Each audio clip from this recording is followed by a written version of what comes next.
Today's video was made for you. You're talented. You got things to say. You've got a message. You've got some charisma. You like to make YouTube videos and you're laying them up there, man, video after video. But my videos are not getting enough views. You're making a ton of content, but nothing is catching fire. So you might be thinking, I need some new titles. I need to get a manager in this channel. I need to get some new thumbnails, right? Like I need to put lipstick on this pig. Now, all those things could be true, but more often than not, it's not what your problem is. In fact, your problem is such a simple switch that once you turn that light bulb on, you're gonna be like, why didn't I think of that? And if you look at the top performing YouTube channels in any industry, you'll see those channels are following the same process. In fact, Jesse Davis, who is a good friend of mine, he's also one of our coaches. The guy has 2 Gold Playbuttons and 4 Silver Playbuttons. He's got multiple channels, over multiple millions on Facebook Watch, TikTok, and on YouTube. And this is what he said to one of our clients. The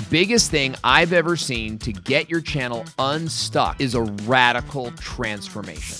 So let's dig in. I'm Owen Video. Welcome back to the channel. And look, you need to start a show, okay? Right now, what you're doing is you're uploading videos, and you've probably got some type of content creation process where you're like looking up keywords or maybe even looking up certain items in the news. And then you're coming up with video ideas that you hope people will want to watch. Maybe you even have YouTube videos in your calendar. So you sit down at your camera and you're like, what do I want to talk about today? Like, oh, I know, I'll talk about this thing, right? That is uploading YouTube videos. That is a level 1 strategy. Don't get me wrong, you can make some gains on just uploading videos, finding your voice, and learning how to do these things. But when we talk about creating a show, what we're talking about is creating a weekly recurring episodic video that gets published on a weekly basis at the same time and covers the same things. Think about how media worked when we were a little bit younger, right? When TV was out, I remember that The Office was on Channel 4 every single Thursday night at 9 p.m. And what that did is it creates ritual for us. You start to get this vibe like, oh yeah, it's Thursday, right? The Office is on, right? So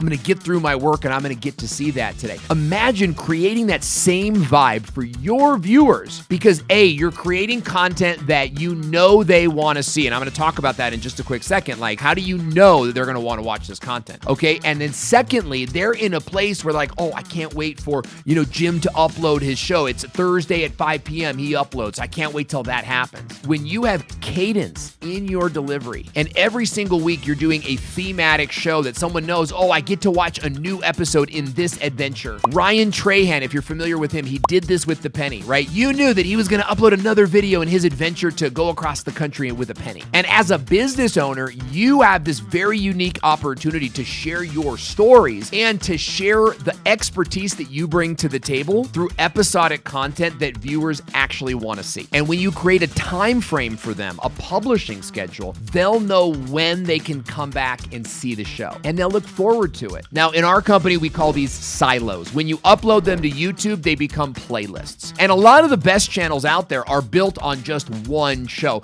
and they're getting millions and millions of views. They're getting enough views to support their lifestyle and their income. But for most of us, we're going to have smaller channels, right, in the tens to hundreds of thousands level. And we're building channels based on our businesses. So how do you create a show? Let's imagine real quick that you're watching Jimmy Kimmel or maybe Conan O'Brien. Remember how in those episodes, right, they would do little segments? Conan had a segment with Oldie, and you'd see Oldie was this recurring character. They'd come back, they'd do a little skit, and then, you may not see him for a couple episodes. Or maybe they do like a man on the street, right, where Conan's on the street talking to people and doing something funny or whatever the case might be. That's how you want to think about your show, okay? As little segments, as little things that you do. So, for example, let's take a look at these 2 plumbers. Now, they're twin brothers, really cool, charismatic guys, and already that's kind of a bit, right, that you think would be enough to grab viewers. Oh, we're twin brothers doing plumbing stuff. Well, it wasn't enough, right? Their very first videos, they really struggled to get off the ground. Nothing was catching. Then one of their videos took off, and it was about a rat that was found at one of their job sites, and they chased that rat all over the place. And then the dog came out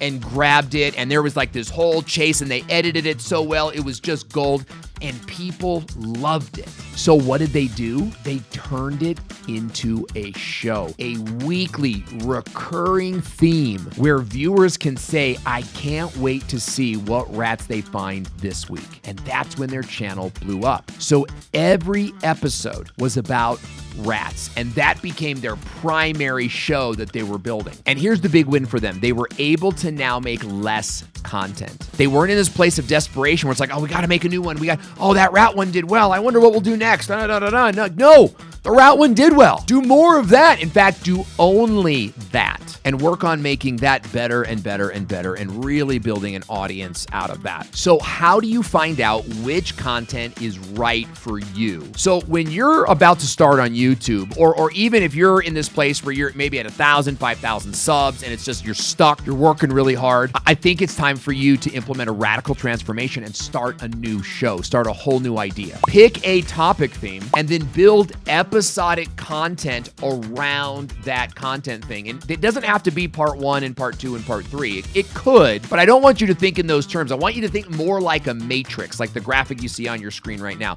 where you've got a content theme and then you're thinking of different episodes, maybe 5 or 6 episodes that you could have in this content theme, and you're going to publish those on YouTube, all 5. You want to give yourself maybe 90 days before you even judge it. All right, so you got that? Then let's take it one level deeper, okay? So you've got this show, you're a sales coach, and you've got this show called The Closers. But now you can start a second show at the same time, like the first and third Friday, right? First Friday, you film 5 videos in the Closers series. Third Friday of the month, you're filming 5 reaction videos that you've been gathering through the month. You get all of those to your editor who's going to chop them up and make them look real nice. You publish 2 a week on Mondays and Wednesdays. Each one launches at 3 p.m. your time. That way, it's not eating up all your time. You see how powerful that is? So a great characteristic of a show is, number 1, is it publishes at the same time every single week. If you're ever late or whatever, like you didn't get it in time, just release it as quickly as you can, right? Don't overthink this. But you should have some recurring characters. That's a really important one. Now, you don't count necessarily as a recurring character. You want to have sort of elements in your show where there's a recurring character. For example, we saw in the plumbing one, the rats are a recurring character, right? Kind of like this ever-present bad guy. But you also had what? Like the lovable hound dog, right? Who comes in and rescues. You can kind of imagine him with a little sheriff's badge on and like a little dog cowboy hat. You know what I'm saying? Like,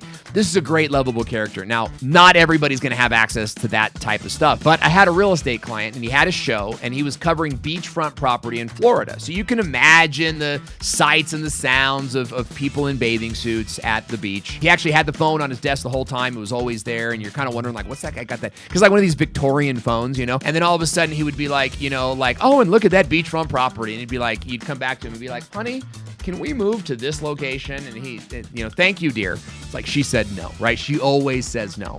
So like the phone and the wife, right? It's like this recurring character, this really simple thing that they can do that creates culture within your show, right? Hopefully, you know, it creates a vibe about you. In fact, when I was building my career, you know, I was huge in live streaming. Everybody knows me from live streaming on YouTube and on Facebook and doing some stuff there.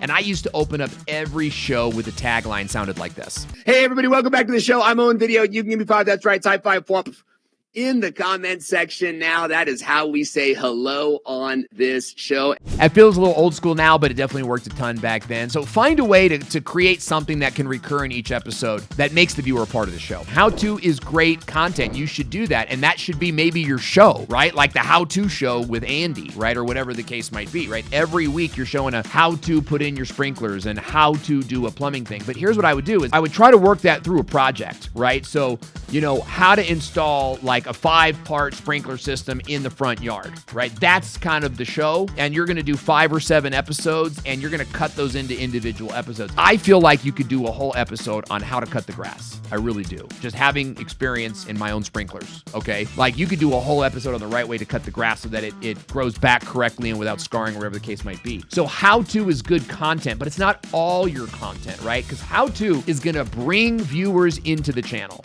It is. They're going to search for you. But then you're just tactical for them, right? They didn't need to, maybe they subscribed. Oh, I'm going to give them a subscribe because I watched 8 minutes, right? But at the end of the day, they searched for you because they needed something else. They didn't need you. And at the end of the day, what I want is I want viewers coming back to you for you because they want to hear what you have to say. So if you're looking for radical transformation and you're stuck in your YouTube channel, you need to create a show. My company can help you do it. We've got the best coaches in the business, and you can look me up for that. Otherwise, I want you to binge watch on some of my content. Okay, links in the description box below to kind of go off YouTube, learn about me. Stay on YouTube, binge watch my content. We got a couple different playlists here. I'll see you in the next one.